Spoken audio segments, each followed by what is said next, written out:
Welcome to the first episode of the Acoustic Guitar Podcast. We are so excited to explore the world of acoustic guitars with you. I'm Nick Grizzle. And I'm Jeffrey Pepper Rogers. And in this first episode, we're going to be sharing stories of your first guitars. Everyone starts their journey differently, but we all shared a desire to get our hands on a guitar and start figuring out how to make music with it. So we reached out to some of our favorite guitarists, as well as readers of Acoustic Guitar Magazine and acousticguitar.com, to ask them to share their stories with us. This first one comes from Eric Bibb, great roots and blues guitarist and singer. Hi, folks. This is Eric Bibb. The first guitar that I remember playing, that I actually got my little fingers around, was my dad's parlor-sized Galliano guitar. Galliano guitars were made probably by the Oscar Schmidt factory in New Jersey. We lived in New York. Okay, a parlor-sized, beautiful Galliano, parlor-sized acoustic guitar. Okay, that was not my instrument. When I was about 7, let's say 3 years later, my parents bought me my first guitar. It was a cheap plywood guitar. The action was too high for my tender fingers, and I really struggled with it. I had a teacher, I think his name was Vic, who taught me that tune Yellow Bird. The Mills Brothers have a great version. Anyway, that really wasn't my thing. I wanted to actually accompany myself singing, like Odetta, like Pete Seeger, like Josh White, like those folks. Okay, so the next thing that happened was, by the way, I don't have that Galliano guitar, and I don't have that cheapo plywood guitar. My next big guitar moment was Myron Weiss, a great guitar teacher down in Greenwich Village, who I studied classical guitar with. So we learned stuff by Soar and, that kind of stuff, Carcassi. Great stuff. Anyway, I do remember borrowing from my dad's accompanist, Stuart Scharf, a great guitarist, a nylon string Gibson that really became my favorite go-to guitar for a while. And then my friend Tim Utt lent me his Guild 12-string, and that was like the bomb. Gotta go, folks, but love it. Keep playing. Ciao. Great story. I had a chance to open for Eric Bibb once. Fantastic performer. And from there, we are going to go to Bruce Coburn, who I had the pleasure of interviewing numerous times over the years, and I believe wrote about in the very first issue of Acoustic Guitar in 1990, right up through a recent lesson interview that we did that is included in this brand new book called Play Guitar Like the Great Singer-Songwriters. My first guitar was one I found in my grandmother's attic closet. We happened to be staying there when I was 14 years old, waiting for the house my father was having built to be finished. And so I had this room up in the attic, and I went rooting through the closet one day, and I found this beat-up cardboard guitar case, and inside was an equally beat-up guitar. Small, dark, scratched-up thing. And it had a raised nut on it for playing Hawaiian style, which I took off, and I could then at least make the strings hit the fingerboard. But I had no idea what to do with it. I'd taken lessons on trumpet and clarinet before that, but knew nothing about guitar. But I started pounding away on it, trying to play rock and roll riffs, and I painted gold stars on the top of it and posed in front of the mirror with it, And my parents got nervous and said, okay, we can give you, we'll support you, we'll get you guitar lessons. You have to promise to take the lessons and learn to play properly, quote unquote, and you have to also promise not to grow sideburns and get a leather jacket. This is 1959, and everyone was worried about the association between rock and roll and teen gangs and stuff like that. So they didn't want me going in that direction. The first lesson I took, the teacher said, you can't learn on that guitar. It's not good. So I got a K arch top, and I had that for quite a long time. Took lessons on that, and kind of wish I still had it, actually. The first tune I learned to play for myself off the radio, I was, the guitar, the teacher was teaching me things to play, but I was very proud of myself for being able to figure out Walk, Don't Run. off the radio. So we have one more artist story to share here. This one's from Courtney Hartman, who's a great young flat picker and an indie folk songwriter. And here is her story. This is Courtney Hartman, and my first guitar was so adorable. I was about 10 or 11, and my parents made it a point to just have a lot of instruments around the house. I was taking violin lessons, but guitar was like this kind of free rein instrument. And so there was a little Montana guitar that my parents bought in downtown Loveland at a music store. And it was kind of golden red and had nylon strings and was a perfect little size. And the amazing thing is that guitar, all these years later, still plays in tune and it sounds amazing. And it was so easy to play. I remember just loving how easy it was for my fingers to press down the strings, and have very fond memories of that guitar. And we actually had a first guitar feature story in the first issue of Acoustic Guitar magazine. Jeff, you were the founding editor of Acoustic Guitar, so you actually worked on that feature. I did, and that was one of the things we did to kick off the magazine, and so it's great to come back and kick off the podcast with it. Yeah, and we'll get more on that later. Tell us a little bit about yourself. How long were you with the magazine, and what are you doing nowadays? Yeah, thanks. So I was the founding editor when it was a tiny little company putting out Acoustic Guitar and Strings magazine. I was the editor for the first 10 years and then switched over to be a contributing editor, and I'm called editor at large these days and still doing lots of writing for the magazine. And but I'm a guitar player, songwriter, lifelong since I was a teenager. I'm a drummer, but I do have a guitar. It's a Washburn from about 99, 2000, I think. I remember I wanted it because I saw somebody playing this acoustic guitar plugged into an amp with distortion. And I thought that was the coolest sound. Now I hear that, I'm like, that is not the coolest sound. But I wouldn't shut up about it. So my dad, for Christmas, months later, got me this acoustic electric Washburn. That's my first guitar story, getting inspired with a sound that I would never do now, but still having the guitar around to play as a constant musical companion. Oh, I think you ought to get that thing, plug it in, and crank up the distortion and try it again. What about you? What was your first guitar? I had a Sears guitar that my parents gave me when I was 12. That kind of got me started. My older brother, 3 years older, had started when he was around the same age. And so that was actually one of the greatest things about learning, is that we just started doing music together.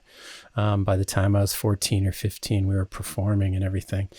But the Sears guitar didn't last too long. I got a Yamaha that I sort of consider a Yamaha Dreadnought that I consider sort of my real first guitar.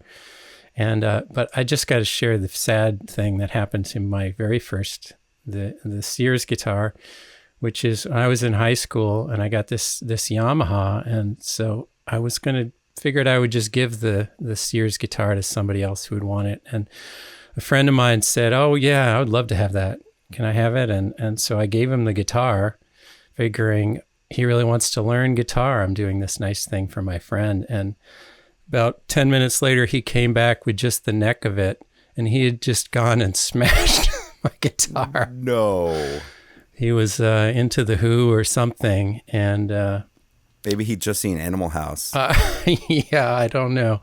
So that was a little sad, I got to say. Was not really what I was thinking was going to be the fate of my first guitar. But anyway, got me going. With our first guitar stories out of the way, let's dive into our first call-in here is Richard Thompson. Jeff, what do you know about Richard Thompson? Well, he's the incredible triple threat as an amazing songwriter and a guitarist and performer and everything. He kind of blows the fuses of guitarists wherever he goes. He's so skilled, so good. and so witty and all that.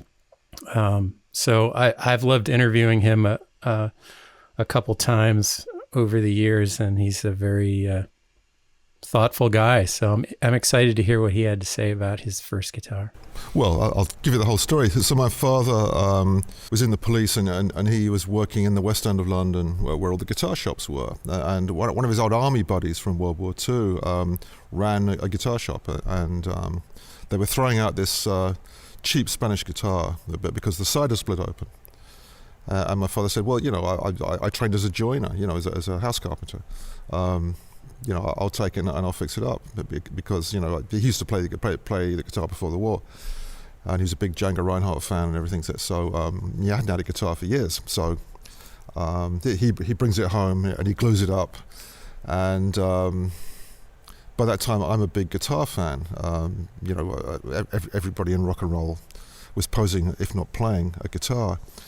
And my sister also had designs on it as well. My father, of course, had designs on it, but I kind of grabbed it and possessed it. It was really, it was a cheap nylon-strung guitar. It probably cost at retail, at the time about £5, £10, and it did me for a few months. But then I started taking classical guitar lessons, and my teacher said, this is really holding you back. You need to convince your parents to get you something better. So after about 6 months, I ditched it and got a better nylon-strung guitar, and that did me for a couple of years. And then I got an electric guitar, and then rock and roll possessed me, and the rest is history. So 1960, the British band called the Shadows, a very famous instrumental band, had a #1 hit with Apache. So we were all trying to play Apache, and I got the chords down for Apache, that I could play the melody down. And my sister was a big Buddy Holly fan, so trying to play Peggy Sue was another big step, and a very useful step, because it was basically A, D, A, E. And if you could get fluent on those three chords, you're making big progress. So that was all good stuff for me. Gotta love those songs that help people get started. Some things with just a few notes or a couple of chords, and you're off to the races.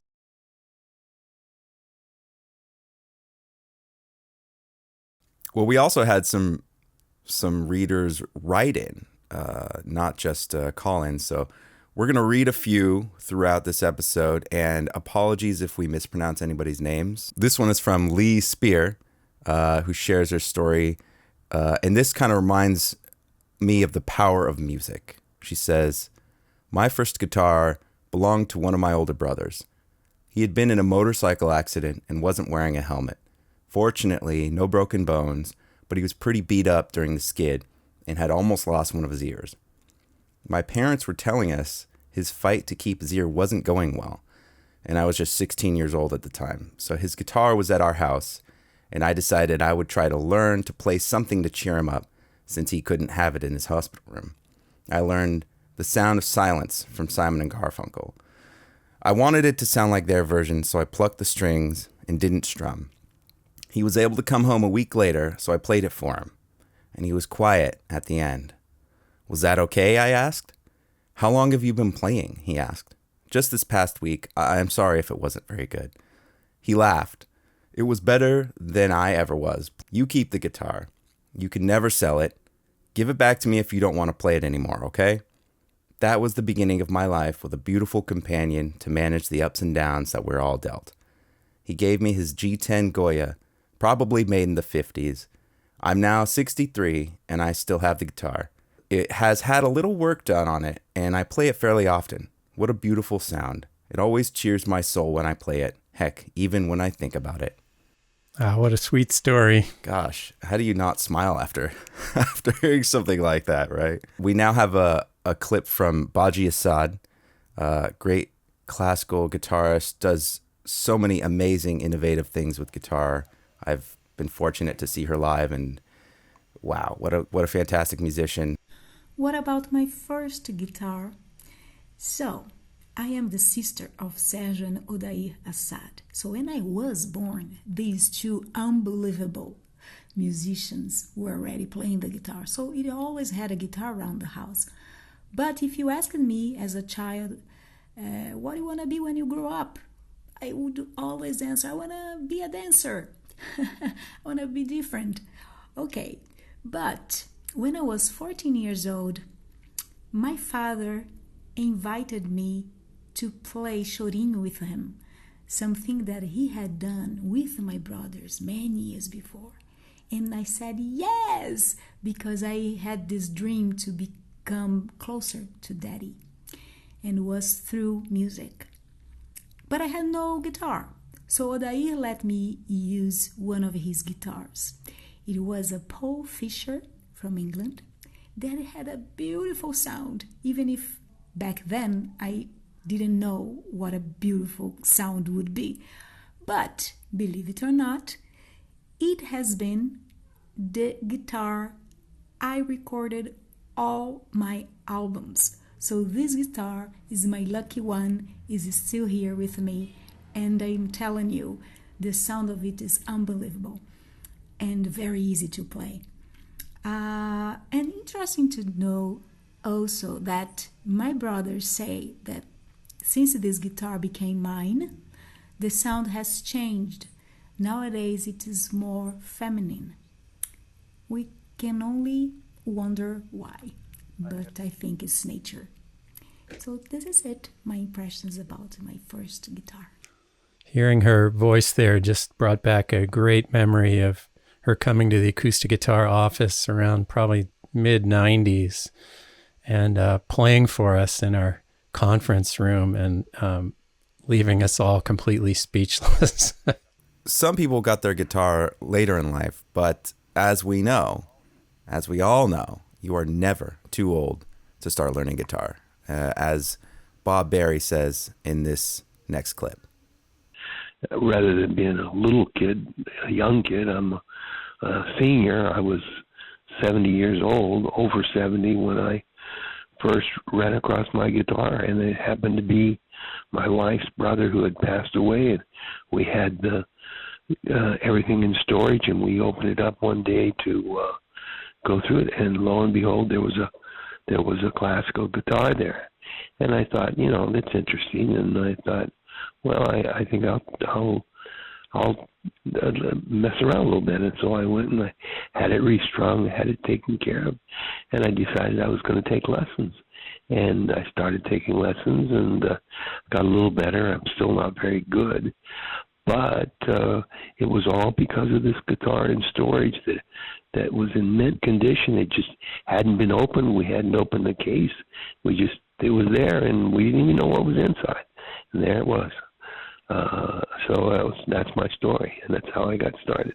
I love hearing that story. Somebody just asked me the other day. I said, I always wanted to play, but I feel like I'm too old. Am I too old to start playing? And I think I'll point that person to Bob's message here. Good reminder that you can always start. Yeah, it just takes that one spark of inspiration, and who knows when it's going to come. Never too late to start playing any instrument, especially guitar. In this section, we're going to talk a little bit about your experience putting together that first issue of Acoustic Guitar magazine, Jeff. As I recall, thumbing through the archives, Sharon Isbin was on the cover. That's right. Yeah, Sharon was, and she was a columnist in the early years of the magazine. It was great to work with her. And so this was middle of 1990 when first issue came out.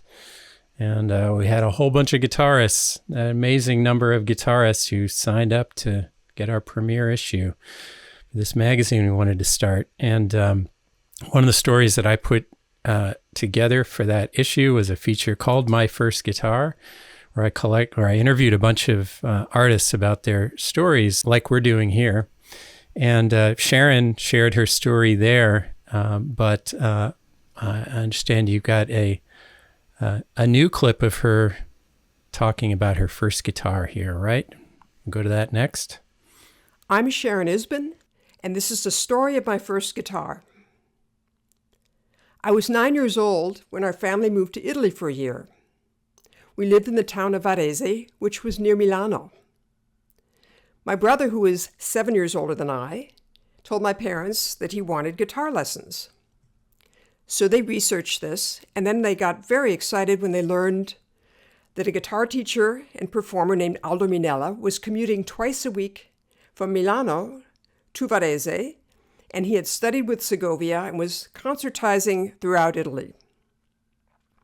So they brought my brother in for the interview, but the moment he saw Aldo's long fingernails on his right hand and learned that this was classical guitar, he said, "No way, my fantasy is to be the next Elvis Presley." But my parents were determined that someone in the family had to study with this guy. This was just too great an opportunity to let go. So out of family duty, I volunteered and thus became a guitarist by default. The next step was to get an instrument. So, being a little kid, it had to be made for me. Aldo recommended that we go to visit the guitar maker, Mario Pabe, who lived off in the countryside. I'll never forget climbing a rickety old wooden staircase surrounded by fluffy white chickens squawking away in his farm. We get to the top of the stairs, and there is Mario. He measured my hands, my arms, and he said to my parents, "Come back in a couple of months." We did, and he presented me with this beautiful instrument. I'll never forget being struck by the smell of the wood, that I could cradle it, I could feel the vibrations against my body, and that this was something really personal, made just for me. I couldn't wait to begin my guitar lessons. I still have this instrument, and every once in a while I take it out, and I remember what a beautiful experience it was that my life in music began in Italy. Now that is like a fairy tale story. So in putting together this episode, I also dug into some dusty boxes to find tapes of some of the other interviews I did. Again, we're talking 1990, so more than 30 years ago. And wanted to share a couple of clips that were also from those interviews with some musicians who are no longer with us. So this first one comes from Doc Watson, and so great to hear his voice. And I will just apologize for the sound quality here, but these were recorded on the phone with a micro cassette recorder with a lot of buzz and noise, and we've done our best to kind of clean them up to present them to you here. But as I said, it's great to hear the unmistakable voice of Doc. When I was about 13, one of my brothers borrowed a guitar and brought it home. It was let me see, what kind was that thing? A harmony guitar, arch top. He borrowed that thing and brought it home, and I was fooling around with it one day before my dad went to work one morning. He was drinking his last cup of coffee at breakfast. And he said, "Son, if you'll learn to play a tune on that thing, by the time I get home, I'll go with you to town this coming Saturday, and what you don't have enough in your piggy bank, we'll finish it out. I'll finish it out, and we'll find you a guitar." Well, what he didn't know was I learned a chord or two at school that year from an old boy named Paul Montgomery. And by the time he got back, I could play the chords too and sing "When the Roses Bloom in Dixieland." And he says, "Well, I guess we'll have to keep my word." We went to town, and we found me a little Stella guitar, a flat top. It's a smaller size. It wasn't a full dreadnought. It was pretty hard to fret, but Lord, I thought I had the king's treasure, and I began to try to learn a few chords and strum a few songs. Learned a pinch about the Carter family style, that style they used to thumb lead. Anyway, that was my first guitar. Wow, the king's treasure. God, I love that. That was so cool. I'm glad we have that. Thanks for preserving those micro tapes, Jeff.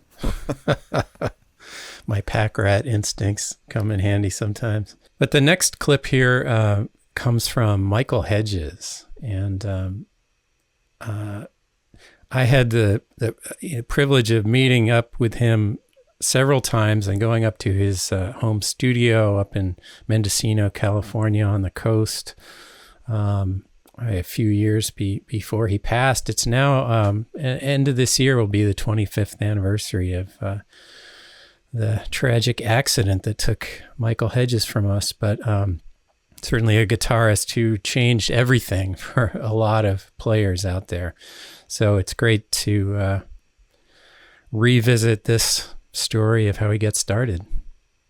I think it was, it must have been 13, and I wanted to be either Peter or Paul, with Peter, Paul, and Mary, or else I wanted to be Elvis. I can't remember which. It was then right around the time I Want to Hold Your Hand came out. My parents got me a Regent or something like that. I remember taking lessons on it, but I had a real tough time with the F chord.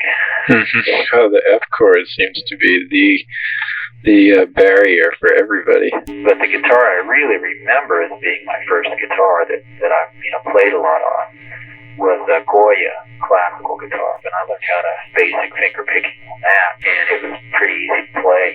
I just remember that Goya, had it a long time. There's another Goya.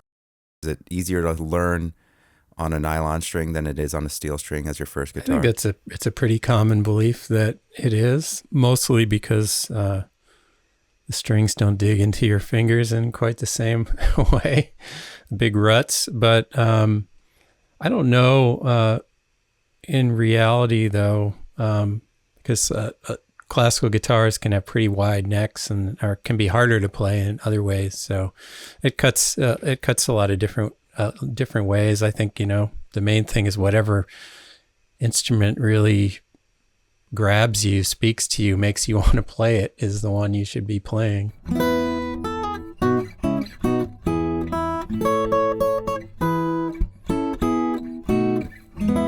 A lot of people got their first guitar for Christmas. So, Santa is definitely a music lover, apparently, as we can hear in this next voicemail from Robin Haynes. I went to a professional actor training program at the University of Washington. And they told us the first week we were there that we had to learn to play a musical instrument. So I went to a friend and asked him to teach me to play the guitar, and I asked my parents for a guitar. They gave me a Kahn student model classical guitar for Christmas, and I used that year.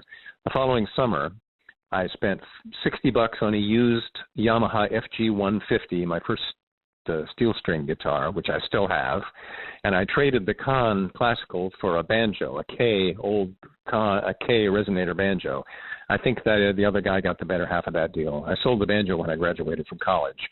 That all happened in 1973. Anyway, that's my story. Thanks. Bye.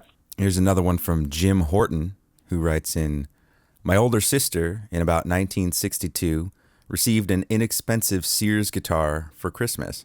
I took it over and played the hell out of it. I was really into cowboy songs. We had a luthier in Ann Arbor named Herb David. He had a little shop way in a third-floor building. It was a gathering spot for folkies of the era. I started hanging around and listening to the pickers. Herb was a really nice guy, and I bugged him to find me a good guitar. He came up with a Martin 016 New Yorker. It had silk and steel strings, and it was a great folk guitar, and at the time, inexpensive. As a poor student, I sold it to pay the rent a few years later. How I wish I had it now. Here's another reader write-in from Sandy Shirts. She says, I received my first guitar, a Regal classical guitar, for Christmas from my parents in 1966 when I was 13 years old.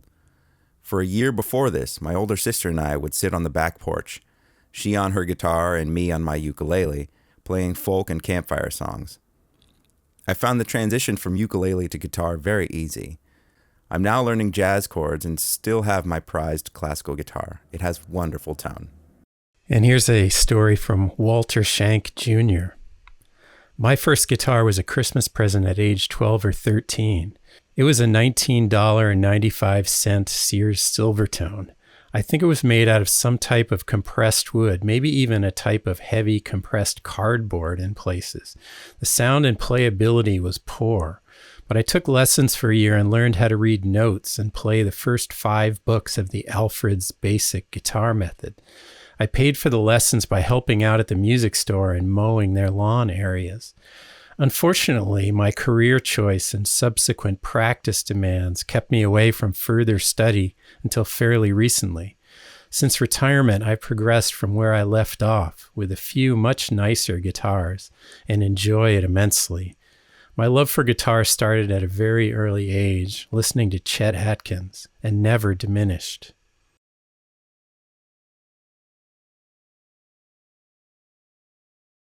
Here's a story from Barrett Hurwitz, who writes in, "It was Christmas 1965 when the family visited my mother's sister and her husband, my Uncle Arthur.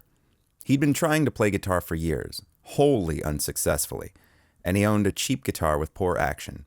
I wanted to learn and figured I could teach myself, maybe with a little help from a friend who could play, but Uncle Arthur knew better. You need lessons and can't teach yourself. But I felt confident, so I borrowed my uncle's guitar and took it home, convincing my father I could do it. For about a month, I played and practiced and learned chords and rudimentary Travis picking until I proved to my father I could play and deserved my own guitar.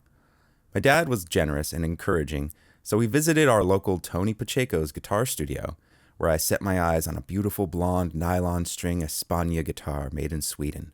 Although it was more expensive than the other guitars Tony had, my dad bought it for me. Within 6 months, I had formed a Peter, Paul, and Mary type group, and we entertained at our high school senior class banquet. Although I later switched to steel string guitars and have a collection of 20, I still have and love that nylon string Espana, which I have now owned for 53 years. So many of these people who wrote in still have their first guitars. That's really great. They were luckier than I was, having my guitar smashed. You know, some people got their guitar as a gift. Some people got it for Christmas. But let's hear how Tommy Emmanuel got his first guitar. My first guitar I got for my 4th birthday, so I don't remember it well.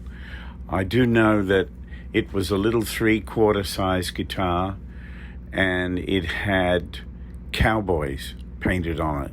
I don't remember what brand it was, but it was pretty cheap, obviously. The first thing I learned to play on it was the chords to a Marty Robbins song called Little Green Valley. And my mother used to play it on the steel guitar, and I played the rhythm. And that's my first guitar story. It makes sense that Tommy Emmanuel would have started at age 4, though, because he sounds sort of like he's been playing the guitar since birth. Yes, it makes a lot of sense, right? Here's another story about a guitar as a gift. This is from Mitch Levine, who writes in, "My first acoustic was a 69 Guild F312 Brazilian 12-string that my then fiancée bought as an engagement present in 1970. She is still my wife." He makes sure to put that in there. "And I still have the Guild. It's been through a couple of major overhauls and repairs, but it's built like a tank. I can strum a chord, go for coffee, and it's still singing when I get back. Sunburst finish, just beautiful and well-loved." Jeff, we have heard so many stories about first guitars. When you were putting together that first issue and that feature about my first guitar, did it have a similar feeling to how you're feeling now? You know, in that case, I was interviewing all these musicians who went on to, be renowned artists in a bunch of different fields. And, they grew up in very different times, very different circumstances, played different kinds of music, but they all, came forward to do this professionally, to make their names as musicians. I think what strikes me listening to these stories now and all the great stories that people shared is how, the people, regardless of what they go on to do in their lives, that this connection that gets forged by being introduced to the guitar changes your life and stays with you no matter what you do. And even if you put it aside, don't really do it much for decades, you can come back to it and you can be right back in that space that you were when you were 15 years old and just starting to play. So it's just a reminder to me about how, everybody starts in that place of this sound that grabs you and this desire to make some kind of a sound. And the people whose names we never hear of as professional musicians are right in that same zone as the ones who grew up to be legends of the instrument and famous around the world. So it's just discovering the instrument just changes and enriches your life, I think, wherever you take it or don't take it. Yeah, it's not about if you have a music career or if you play 1,000 shows or if you become a guitar professor or anything like that. I think it's just about playing it and what it means to you. You know, that's a great point, that the players whose names we don't see on the marquee have just as passionate stories as the artists that have gone on to change, guitar playing in one way or another, and that are in a lot of ways household names. It's that bond of that first moment. And a lot of the ways that we get to share that is talking about our first guitars, whether they're the high action K or the Goya or a wonderful handmade instrument specifically for you. Everybody's got that first guitar story, and everybody seems to remember it. That's the thing that stood out to me. It was either very fresh in their mind or they sounded like they were having a good time reminiscing about it. For sure. And it's really fun for me to hear those stories and think back on it myself. Well, that's the end of part 1. You can find part 2 of this first guitar episode at patreon.com/acousticguitarplus. The Acoustic Guitar Podcast is brought to you by the team at Acoustic Guitar Magazine. I'm your host, Nick Grizzle, joined for this episode by Jeffrey Pepper Rogers. Our theme song was composed by Adam Perlmutter and performed for this episode by Jeffrey Pepper Rogers. The Acoustic Guitar Podcast is directed and edited by Joey Lusterman. Tanya Gonzalez is our producer. Executive producers for the Acoustic Guitar Podcast are Lizzie Lusterman and Stephanie Campos Dalbroy. Thank you to everyone who sent recorded messages, left voicemails, and wrote in to share the stories of their first guitar for this episode. We really appreciate it. Eric Bibb, Bruce Coburn, Courtney Hartman, Richard Thompson, Badi Assad, Sharon Isbin, Tommy Emmanuel, Dick Boak, and the dozens of readers and fans of Acoustic Guitar Magazine. If you enjoyed this podcast and want to support us, visit our Patreon page at patreon.com/acousticguitarplus, or find the link in our show notes for this episode. As a supporter, you'll have access to exclusive bonus episodes along with other special perks. If you're already a patron, thank you so much for your support. Join us again next month for the Acoustic Guitar Podcast, where we chat with Tommy Emmanuel in a conversation you definitely don't want to miss.